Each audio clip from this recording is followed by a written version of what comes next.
Before the white sails appeared on the western horizon, the Inca Empire stood as the most vast and sophisticated realm ever seen in the Americas. Known to its people as Tawantinsuyo, the land of the four quarters, it stretched for thousands of miles along the spine of the Andes, from the deserts of what is now Chile to the lush highlands of modern-day Colombia.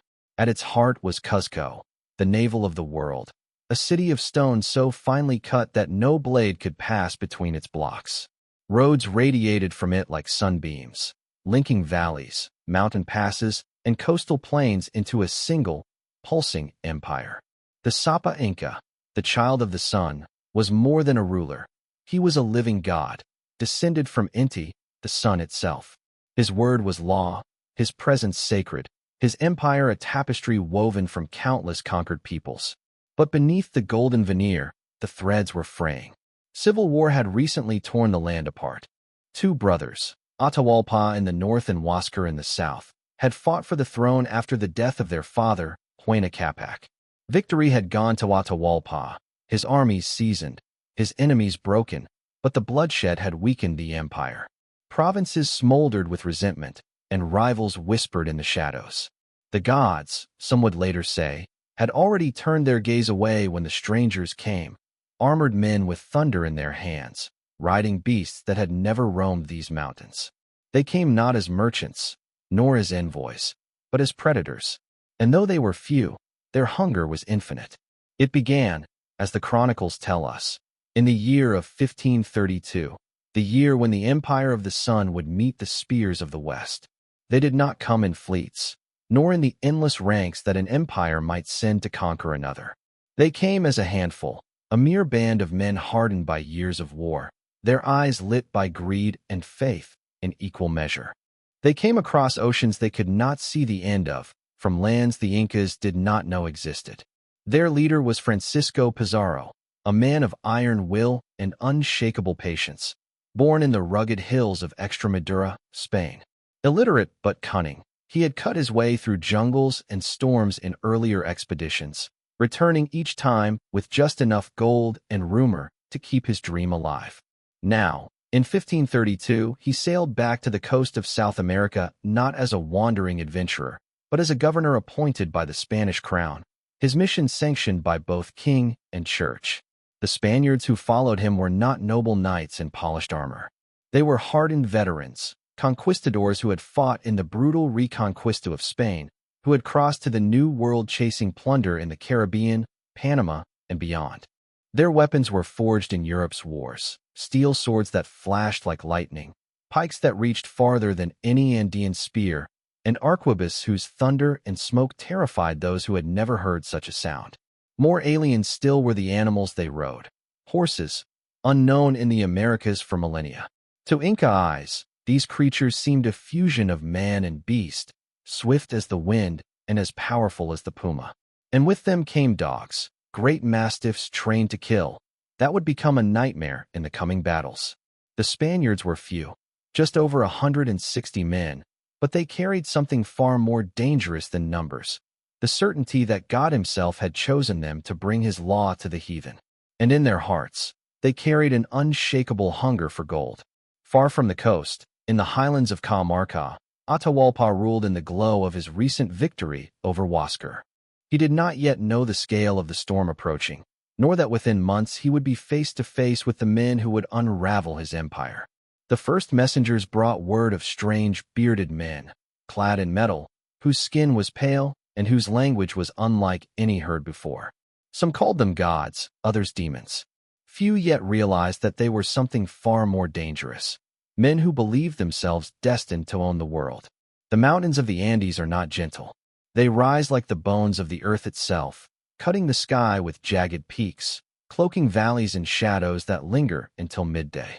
Between the coast and the highland city of Cajamarca lay days of treacherous travel, steep passes, narrow trails carved into cliff faces, and the thin air that stole the breath from even the strongest men. It was along these roads that Pizarro and his band began their ascent, guided by native interpreters and accompanied by a growing number of porters and allies drawn from tribes resentful of Inca rule. These peoples had their own reasons to see the empire weakened. Some had been conquered only a generation before, their leaders executed or forced into distant service, their gods displaced by the sun cult. For them, the bearded strangers were a weapon, dangerous, yes, but perhaps one that could be turned against Cuzco's power. Pizarro knew the value of such allies. He had seen how Hernán Cortés had toppled the Aztec Empire with native help in Mexico. Every step into the highlands brought him more informants, more whispers about the civil war that had left Atahualpa's empire divided. He learned of the Sapa Inca's confidence, his belief that no foreign force could threaten him, and of the vast ransom he had demanded from Huáscar's loyalists. Atahualpa, meanwhile, was traveling too. Victorious from his campaigns in the north, he was resting in the hot springs near Cajamarca, surrounded by thousands of warriors.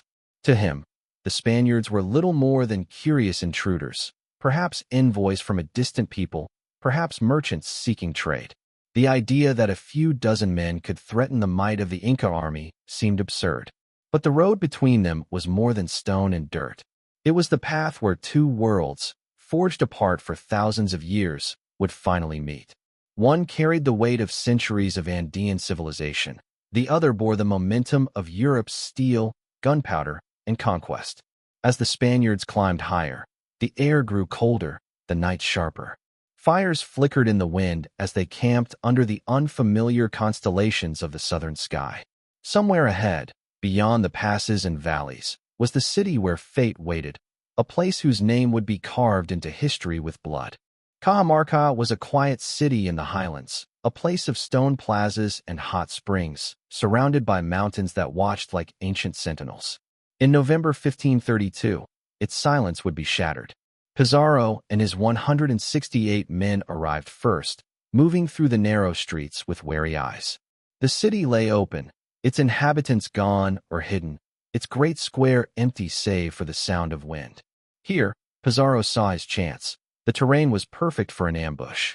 The plaza was ringed by buildings with balconies and doorways that could hide armed men. If he could draw Atahualpa inside, the Spaniards' weapons and horses could unleash chaos before the Incas could organize. Atahualpa was encamped several miles away with perhaps 80,000 soldiers. His court was a display of imperial splendor, golden banners rippling in the highland sun, warriors in tunics dyed with rare pigments, and the Sapa Inca himself carried on a litter, adorned with feathers and precious metals. Messengers passed between the two camps. The Spaniards invited Atahualpa to meet Pizarro in Cajamarca, framing it as a gesture of goodwill and diplomacy. Atahualpa accepted, not out of fear, but with the supreme confidence of a ruler who believed himself untouchable. He would come unarmed, he said, accompanied only by a ceremonial guard. As the day approached, Pizarro's men prepared their weapons. Horses were readied in the shadows, their riders whispering to them in low voices. Arquebusiers checked their powder and shot, knowing the first volley would be their deadliest advantage. Steel blades were sharpened until they caught the light like fire. The plan was simple but ruthless. Lure the Sapa Inca into the plaza, spring the trap, and strike so swiftly that the Incas would be too shocked to respond. On the afternoon of November 16th, the air in Cajamarca was thin and sharp. Pizarro's men hid in the surrounding buildings, peering through slits in the wooden shutters. The plaza stood empty, silent, until a distant sound began to rise, a rhythmic beat of drums and the piercing call of conch shells. The procession was coming. At its heart, high above the crowd, was Atahualpa, the living god of the Andes. Unarmed, smiling faintly, he entered the square, unaware that within minutes, the empire he ruled would begin to collapse. The trap in Cajamarca had been sprung with brutal precision. The thunder of guns, the clash of steel, and the charge of horses tore through the Inca ranks. Panic swept the square as warriors fled or fell under the onslaught. Within the chaos, Pizarro himself lunged forward, seizing Atahualpa before he could be carried away. In that single moment, the Inca Empire was decapitated, its god-king a prisoner of foreign hands. The Spaniards led Atahualpa to a small, windowless chamber in Cajamarca, its walls cold and bare.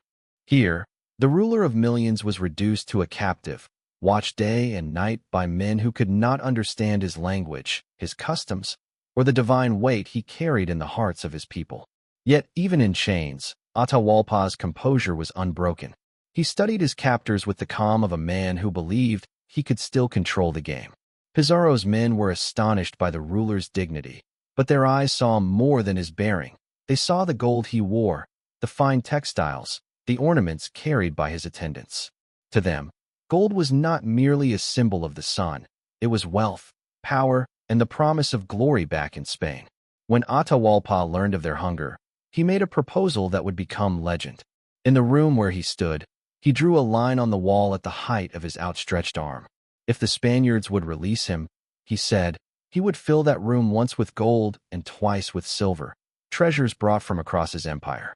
It was an offer without precedent, a ransom beyond the imagination of any king in Europe. Messengers flew from Cajamarca, carrying the Sapa Inca's command. From Cuzco came golden goblets and statues.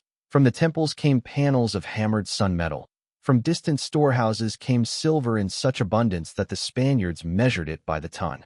Over the weeks, the chamber filled with gleaming piles, each piece a fragment of the empire's sacred wealth. But even as the ransom grew, so too did Spanish distrust. Pizarro's men feared that Atahualpa's loyal generals were gathering armies to rescue him. They whispered that a free Sapa Inca would bring war the Spaniards could not survive. The room was full, the promise fulfilled. Yet Atahualpa would not walk free. In the cold logic of conquest, his ransom was not his salvation, but his death sentence. The gold had been melted down, the silver cast into ingots, the treasures of centuries reduced to neat, transportable wealth for the journey back to Spain. The ransom room in Cajamarca stood empty now, but its emptiness was heavy. The air still seemed to hum with the memory of what it had held. For Atahualpa, the end came not in the battlefield's chaos, but in the quiet machinery of foreign justice. The Spaniards convened a trial, a performance more than a judgment. They accused him of treason, claiming he had plotted against them while in captivity, and of idolatry, for worshipping the sun. They charged him, too, with fratricide, for killing his brother Huáscar in the aftermath of the Civil War. The verdict was predetermined. The sentence, death by burning. For a moment, even the Sapa Inca's legendary composure faltered. To be burned alive was not merely a physical horror. It was spiritual annihilation, the destruction of his body so complete that, according to Inca belief, his soul could not journey to the afterlife. A Spanish friar, Vicente de Valverde, offered him a grim alternative: accept baptism into the Catholic faith, and he would be spared the flames. Atahualpa agreed, taking the name Francisco in honor of his captor. His execution would now be by garrote, a strangulation with an iron collar. On the evening of August 29, 1533, the plaza of Cajamarca filled once more. This time there were no banners, no drums, only the press of soldiers and townsfolk. Atahualpa stood tall, adorned not in gold but in the plain white robe of a penitent. Some say he faced his death with calm defiance, others that his eyes betrayed the weight of betrayal. The collar was placed around his neck. A signal was given. The iron twisted. The god of the Andes died, not in the blaze of battle, but in the silent crush of steel. In the hush that followed, the Spaniards had won more than a victory. They had severed the spiritual axis of an entire civilization. Yet they did not realize that the death of Atahualpa would not end the war. It would instead ignite a resistance that would burn in the mountains for decades to come. With Atahualpa dead, Pizarro no longer had to pretend diplomacy. The Spaniards stood in control of Cajamarca, but their true prize lay far to the southeast. Cuzco, the beating heart of Tawantinsuyo, the city where the Sapa Inca had ruled and where the Sun Temple glowed with walls of gold. The march began in September 1533. Pizarro's force was small, fewer than 200 Spaniards, but they moved like a blade through the Andean highlands, cutting across valleys and passes with the help of thousands of native porters and warriors from rival tribes. Many of these allies came from peoples who had bent under Inca rule for decades. Now, with the God King gone, they saw their chance to strike back at the empire that had subdued them. The journey to Cuzco was no simple advance. The land rose and fell in punishing climbs, the nights freezing and the days blinding in the thin mountain air. In some valleys, resistance flared. Inca generals still loyal to the fallen Atahualpa ambushed the column. forcing the Spaniards to fight skirmishes on narrow trails and rope bridges. But steel and gunpowder, once unleashed, made short work of even the bravest charges. In the distance, rumors ran ahead of them. Villages emptied before the Spaniards arrived. Temples were stripped of their treasures by priests desperate to hide them from foreign hands. And yet, others opened their gates willingly, believing the newcomers to be liberators from imperial taxes and labor conscription. As they approached the valley of Cuzco, Pizarro's men saw for the first time the scale of the city's splendor. The terraces climbed the hills like green stairways to the sky. Stone walls rose in perfect lines, cut so precisely that even centuries later they would defy time and earthquake alike. At the city's center stood the Coricancha, the Temple of the Sun, its walls once plated in sheets of hammered gold that blazed in the morning light. But the city was not empty. The Inca commanders had gathered warriors to defend their sacred capital. The battle for Cuzco would not be a silent surrender. It would be a clash where the heart of the empire beat one last time before the Spanish banners were raised above it. November 1533. The rains had not yet come, and the air in Cuzco was sharp and dry when the Spaniards approached. The defenders, led by the Inca generals Quizquiz and Raminui, had fortified the approaches, ready to meet the invaders on the stone streets and in the open plazas where war could unfold before the eyes of the gods. The battle began with a clash of worlds. Inca warriors, armed with slings, spears, and clubs of hard stone, hurled themselves at the advancing horsemen. Stones flew in deadly arcs, and the air filled with the roar of war cries and the pounding of drums. But the cavalry, armored in steel and mounted on horses unseen in the Andes for centuries, tore through their ranks. Arquebus fire cracked like thunder, dropping warriors from a distance before they could close. Hour by hour, the Spaniards pushed deeper into the city. They forced their way into plazas where the Inca had built their most sacred spaces. In the Coricancha, the Temple of the Sun, the walls that had once gleamed with solid sheets of gold were stripped bare. Idols, ceremonial vessels, and centuries-old treasures were taken, melted, or shipped away. The city's streets ran with smoke and cries. Some neighborhoods burned as the fighting spread, the flames devouring wooden beams and thatched roofs. Yet not all the treasures fell into Spanish hands. Inca priests and loyalists smuggled sacred relics into the hills, burying them deep in the mountains or hiding them in secret shrines. By the battle's end, the Spanish banners hung over Cuzco. Pizarro installed a new puppet ruler, Manco Inca Yupanqui, a young noble who could be controlled, or so the Spaniards believed. To the conquerors, the capture of Cuzco was the final stroke of their victory. But in the mountains above the city, resentment smoldered like the embers of a dying fire. For the Inca people, the fall of Cuzco was more than the loss of a capital. It was the shattering of the axis around which their world turned, the center where the four quarters of their empire met, the home of their gods. And from that wound, rebellion would rise. At first, Manco Inca Yupanqui played the role the Spaniards had written for him. He stood beside them in ceremonies, gave public words of alliance, and carried the appearance of loyalty. But beneath the surface, the young ruler was learning, listening, and planning. The Spanish presence in Cuzco was not a victory, it was an insult. Their men garrisoned sacred spaces. Their horses trampled plazas where only priests and nobles had walked, and their hands reached for gold that belonged to the gods. Reports of cruelty, theft, and abuse spread through the valleys. The Inca nobility saw clearly that these were not guests, but occupiers. By 1536, Manco Inca had made his decision.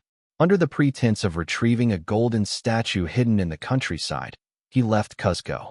In the hills beyond Spanish control, he summoned the lords of the Four Sius, the quarters of the empire. Calling for warriors from every province still loyal to the sun, messengers ran across mountains and valleys, carrying knotted quipus and words of war. When the uprising began, it was unlike anything the Spaniards had faced. Tens of thousands of Inca warriors descended on Cuzco, cutting the roads, destroying bridges, and besieging the city. Sling stones rained on the garrison, and fires consumed Spanish positions. The siege lasted for months. Starvation began to creep inside the city's walls, while disease and exhaustion wore down the defenders. The Spaniards, though vastly outnumbered, held on through their cavalry charges and superior weapons. Every time the Inca broke through, they were forced back by steel and shot. And yet, for a moment, the outcome was uncertain. If reinforcements had not arrived from the coast, history might have turned differently. By early 1537, Manco Inca was forced to withdraw into the mountains, establishing his stronghold in the remote fortress city of Vilcabamba. From there, he would continue to lead a resistance. Not a single battle, but a war of survival that kept the flame of Inca independence alive for decades. The Spaniards had taken Cusco, but they had not conquered the Andes. The war was far from over. After the siege of Cusco failed, Manco Inca Yupanqui led his followers deep into the eastern fringes of the Andes, where the mountains dissolved into the dense green labyrinth of the Amazonian cloud forests. Here, in a remote valley shielded by rivers, ravines, and near-impenetrable jungle, he founded a hidden capital, Vilcabamba. It was more than a city, it was a symbol. From Vilcabamba, the Inca proclaimed that the empire still lived. Messengers carried orders to loyal provinces, priests tended to the sacred fires of the sun, warriors trained in secret. The Spanish might hold the great stone plazas of Cusco, but the Sapa Inca still sat upon his throne, far beyond their reach. The location was its greatest defense. The approach to Vilcabamba wound through narrow trails, rope bridges, and passes where a handful of men could hold back an army. The thick jungle swallowed sound and sight. The mountains themselves seemed to guard their last king. For nearly 3 decades, Vilcabamba became the heart of a shadow empire. Trade and raids continued. Inca forces harassed Spanish outposts, ambushed caravans, and kept alive the hope that one day the invaders could be driven from the Andes. Even Spanish captives were taken to Vilcabamba. Some were executed, others absorbed into the community, learning its language and ways. The Spanish governors in Cusco considered Vilcabamba an irritation, not a true threat. Expeditions were sent, but the jungle and mountains broke them before they could reach the city. Meanwhile, Inca leaders, Manco Inca, then his sons Seri Tupac and Titu Cusi, maintained their small but sovereign court, a living reminder that the empire had not entirely fallen. Yet the world around them was changing. The Spanish grip on Peru tightened, and allies grew scarce. The memory of the old empire began to fade in the minds of the younger generation. Vilcabamba remained, but it was a flickering light in a land now firmly in Spanish hands. The end would come not through a glorious battle, but through a final, fateful campaign that would close the last chapter of the Inca state forever.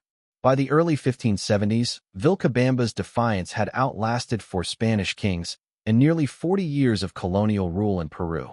But its isolation, once its greatest shield, had become a prison. The Spanish crown had grown stronger, its armies more disciplined, its networks of roads and garrisons reaching deeper into the Andes than ever before. In 1571, the ruler of Vilcabamba, Tupac Amaru I, inherited the fragile throne after the death of his brother, Titu Cusi. His reign began in crisis. Negotiations with Spanish officials broke down, and a Spanish embassy sent to Vilcabamba was reportedly killed, an act that gave the viceroy of Peru all the justification he needed to act. In the spring of 1572, the Spanish launched a coordinated invasion of the Vilcabamba region. Hundreds of soldiers, guided by native auxiliaries, moved along multiple routes to penetrate the mountains. They hacked through jungle paths, crossed treacherous rivers, and fought through fortified passes. Unlike earlier expeditions, this one did not turn back. Vilcabamba's defenses crumbled quickly. The city was taken with surprisingly little bloodshed. Its people had fled deeper into the forest before the Spanish arrived. Temples and dwellings stood silent among the misty hills. The last capital of the Inca was burned, its sacred fires extinguished. Tupac Amaru fled with a small retinue, but the Spanish pursued him relentlessly. Weeks later, he was captured on the banks of the Rio Vilcabamba. Taken in chains to Cusco, he was paraded through the streets before being executed in the city's main square in August 1572. Witnesses reported that he faced death with dignity, refusing to bow before the conquerors. With his death, the political lineage of the Inca emperors ended. There would be rebellions in the centuries to come, uprisings in the highlands, whispers of lost cities in the jungle, but the sovereign Inca state was gone. the four Suyus of the world had fallen silent. Yet the story of the Inca did not vanish. It lived on in the memory of their descendants, in the walls of their cities, and in the unbroken line of the Andes, where the mountains still remember the sun. The fall of Tupac Amaru in 1572 marked the end of the Inca state, but not the end of the Inca people. Across the Andes, from the deserts of the coast to the high mountain plateaus and the green valleys of the east, their descendants endured. They tilled the same terraced fields, spoke the same Quechua tongue, and kept alive the rhythms of festivals older than the empire itself. The Spanish sought to erase the old religion, to replace the temples of Inti, the sun, with churches and crosses. In many places, they succeeded. Gold and silver idols were gone, replaced by images of the Christian saints. But beneath the surface, the old beliefs survived. The mountains, the rivers, the stones of the great walls still carried the breath of the gods. In remote villages, the sun was still greeted at dawn, and offerings of maize and chicho were left at sacred springs. The physical legacy of the Inca remained impossible to destroy. The roads they built still traced the spine of the Andes. The fortress of Sacsayhuaman still looked down on Cuzco, its stones unmoved by centuries of wind and rain. Machu Picchu, unknown to the Spanish, slumbered in the clouds, untouched, awaiting rediscovery. In the centuries after the conquest, the Inca became a symbol. To some, they were the noble ancestors of a proud people.